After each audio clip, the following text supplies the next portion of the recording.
Harihi Om.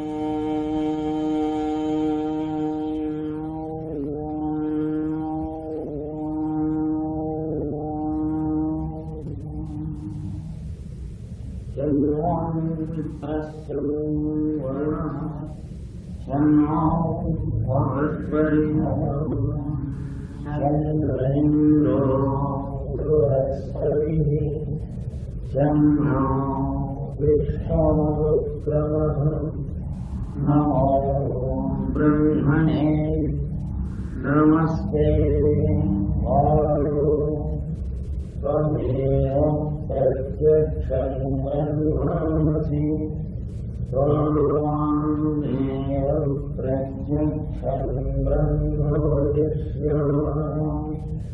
Aradam Vaishyam Satyam Vaishyam Tammanavatu Tammatammanavatu Avatu Avatu Vattaram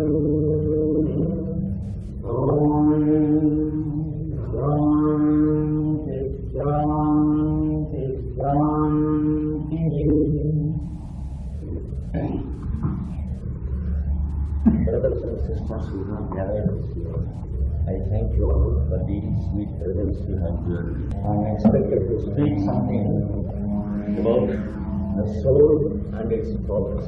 The word soul is being used for a very long time. It has a great history and tradition both in the East and the West. In the Orient, we have its equivalence. And in the ancient Indian scriptures, it's called Atma. And when you go into the study of the Indo-Germanic languages and go into the most modern researches of philology,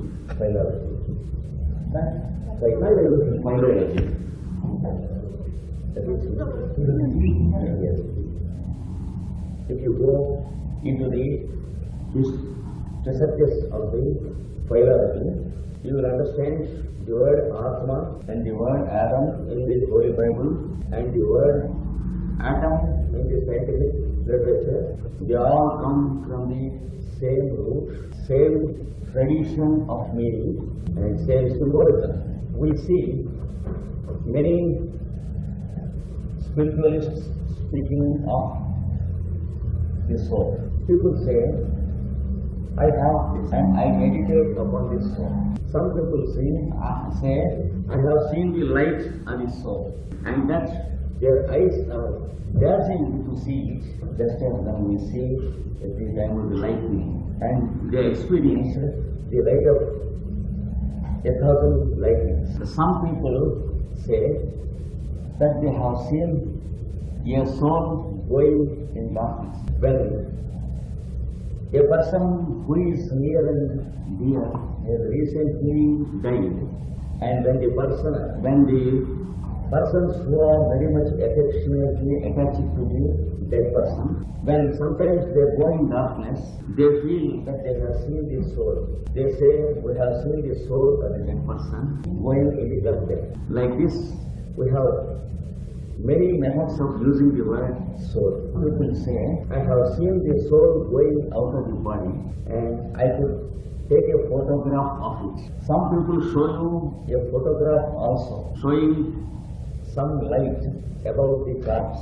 Just as you might have seen the photograph of the aura of people, you will see some very beautiful colored photographs with the most modern technique of the photography, the aura around a person. Not only that, in the Occident I have seen some journals of occultism is completely different.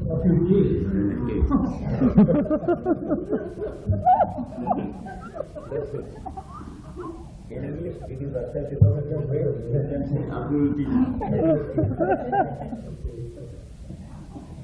Whenever we have a synonym, you can make it famous.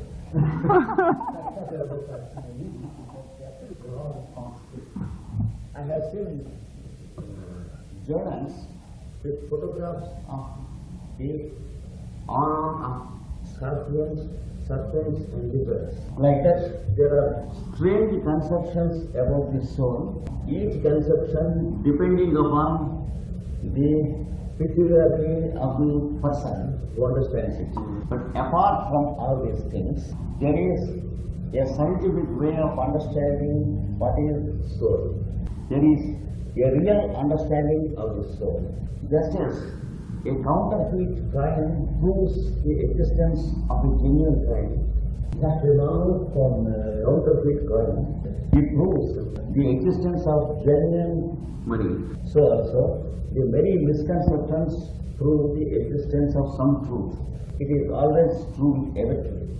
Suppose a person makes a counterfeit coin without having a genuine coin like that. What happens?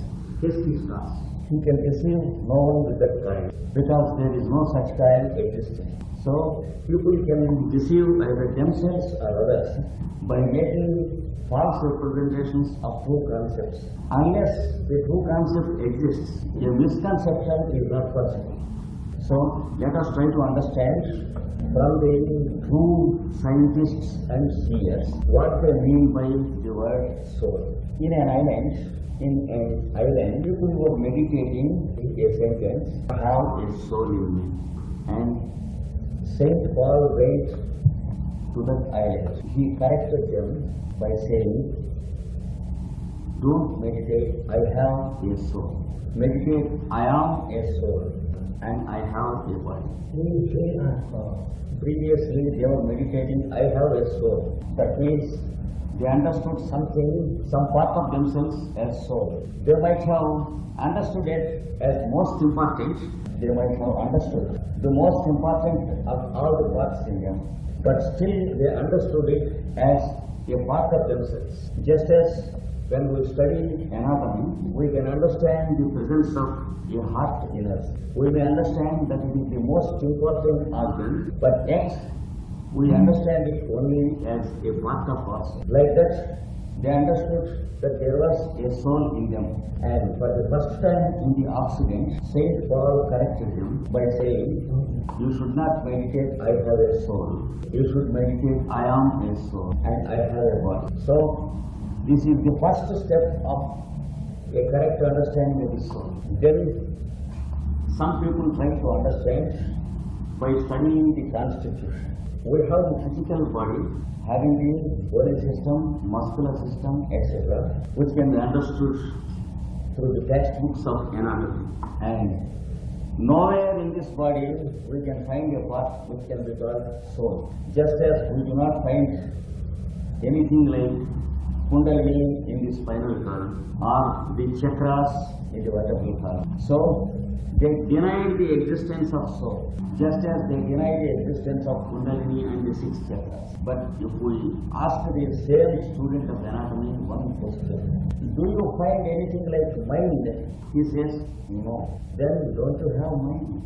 Do you find anything like intelligence? No. No. Then don't you have intelligence? Do you find anything like love that can be radiographed from the heart? Here, suppose a person says, I am full of love. Immediately, let the doctor take a radiograph of his heart and find where the love is. The heart is quite absolutely normal and free from love. Then, similarly, there are 10% of the things which can be detected physically. 10% in you that can be detected and observed. And the remaining 90% of yourself can never be detected either in the anatomy theatre or in the radiography or through any instrument discovered till now or that can be discovered in the future. This is because the instrument is discovered by a soul. The instrument can be used by a soul. The person who sees the instrument is a soul. Therefore, it is not at all possible to know anything through an instrument. Only 10% of yourself is detectable by instruments. Now there are psychologists who are taking the graph of waves and thought waves and volumes of history, of research are being piled up in their almirahs, in their desks. Nothing is the outcome because they are studying the changes and the differences in the mind vibrations and trying to interpret in the name of psychology and ESP, extrasensory perception. It's nowhere. It is like examining the railway track after the train has gone and trying to determine if the train is an express or a goods train or a local. No doubt it is a great research. It fills volumes and volumes. There is no goal. So let us try to follow people who have given us something about this world. You know you have a body and you know that you have a power which moves your body. Now two things you are definite. You are definite. One is the material body and the second is the power that is moving. A body of matter and a body of force. When you are understanding these two things, you can be sure that you are having an understanding also, because you are understanding. So, you have a body of matter, you have a body of force, and you have a body of understanding. Now, your common sense teaches you that you have three bodies in you. And the first body can be seen through instruments, the second body cannot be seen through instruments, and the third body cannot at all be seen through instruments. Now, let us proceed a little bit further. We have a mind because we understand. The animal has a mind because it can understand its master and it can return to the master's house after going into the street. It can recognize the master different from others and it can feel the feelings when it sees food, and it has a love nature and a mating and childbearing. Love nature, and the capacity of mating and childbearing and trying to protect its own child. So, you are sure of your mind to the animal also. What is the difference between your mind and the mind of the animal? You have some other layers of mind which are not yet developed in the animal. Just as the flower has the colors and the smell of the petals, which the bud of the flower cannot have. In the bud state, there is neither color nor perfume to the flower. When it blossoms, there are the colors and there is the perfume. Just as the difference between the bud and the flower, there is the difference between your mind and the mind of your dog. You know food and it knows food. When you go to the market and when the untrained dog goes to the market, when you stand before the butchery, when the dog stands before the butchery, the food materials are equally visible by both.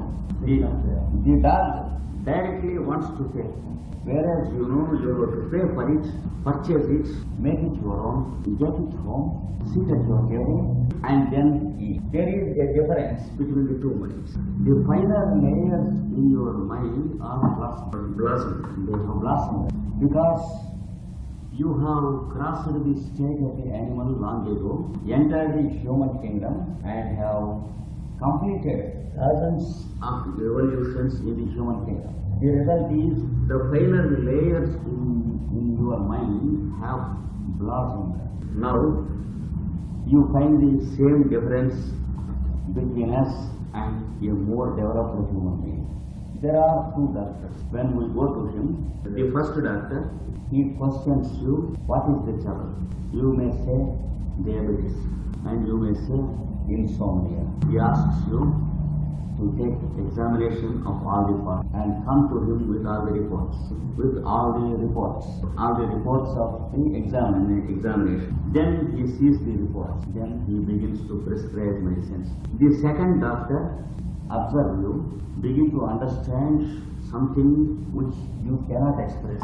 Why you are fatigued, why your constitution has gone wrong, and asks you about your domestic history and your vocational life, the calamities and the crises you have experienced in the past. He makes a sequence in his mind, comes to an understanding of how you became like that. Then he may prescribe a medicine, or without prescribing a medicine, he may prescribe a procedure to be followed by you about your habits and daily routine. What do you find between the two doctors? It is the difference of the evolution of the quality of understanding. The second doctor is definitely more evolved than the first. The finer layers of his understanding began functioning in him, and he is more aware of all his mental layers, and the degree of illumination of his mental layers is more than the degree of illumination of the first doctor. But when you take the history of the two doctors, they are classmates, studied in the same medical college, they are trained by the same group of professors, they received the same lessons, but the receptivity is different. The same light is falling upon this glass and this metal part and this part. But everything receives the light in a different way, and certain things reflect more than what they receive, and certain surfaces absorb without reflecting. Like that, when our mechanism is not evolved, our life will be only a matter of, we know only a few things in life.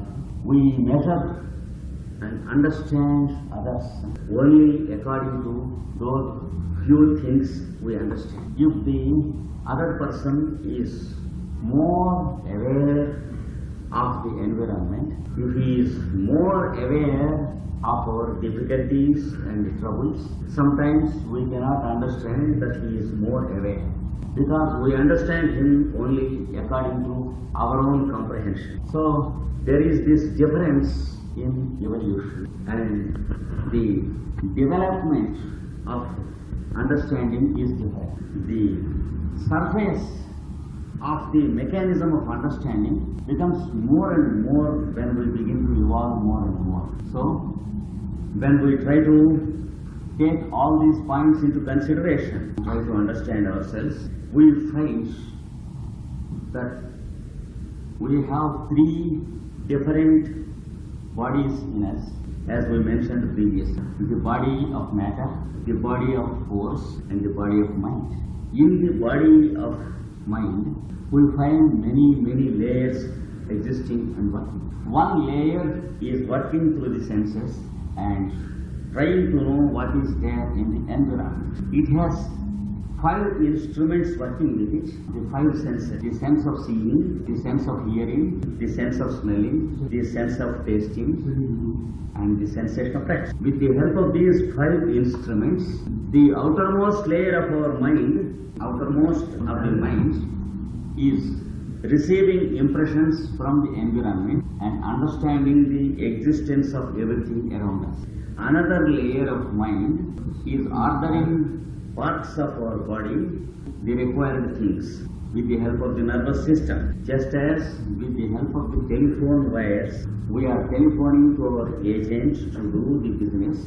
This second layer of mind is using the nerve fibers as telephone wires and telephoning to the parts of the body what they are to do. When I have some sensation here, the one mind is reporting to the mind, another mind is receiving it, another mind is sending orders to the other hand to do what is needed to this hand. So we find easily 3 layers of. Another layer makes us understand by talking to you, or sometimes by seeing the face. And sometimes if you are fatigued or or if you are excited, or if you are happy and joyful. All these things are understood by one layer of mind. Another layer of mind is deciding what is good and what is bad for us, and to do something and we refuse to do something. This layer is called a discrimination. This is another layer. When we use this layer properly, we live in happiness all through our life. Like this, there are thousands of layers in our mind existing. As you begin to observe your own mind working in the daily life, you can be doing your own profession, you can be attending your domestic duties, you need not stop anything or deviate from any duty. You need not go to a university laboratory. You have your own laboratory always coming with you. You need not pay any fees to any university. Just begin to observe yourself. You will become aware of these thousands of layers of mind in you. And experience and practice make you perfect in using them. You can observe yourself and also others and gain a twofold experience. There are people who sleep over these layers of mind, who do not observe these layers of mind at all, because they have no taste to observe, because they have no incentive or desire to observe. They just allow the mind to function. They do their routine duties, they earn money, they purchase their own land, they construct their own house, they marry their own wife, they lay their own eggs and children, lay their eggs in the name of children, they eat, sleep and die. But there are some people who take interest in observing them. It is a matter of a degree of evolution once again. Understand? No one of these layers is yourself. These three bodies are your instruments: the material body, the body of force and the body of mind. They are your instruments with which you are expected to work. And no one of these parts is yourself. You are different from these parts. You are existing in these parts, just as the snail exists in the shell. Snail exists in the shell. It is very easy to understand that the shell is not the snail in it.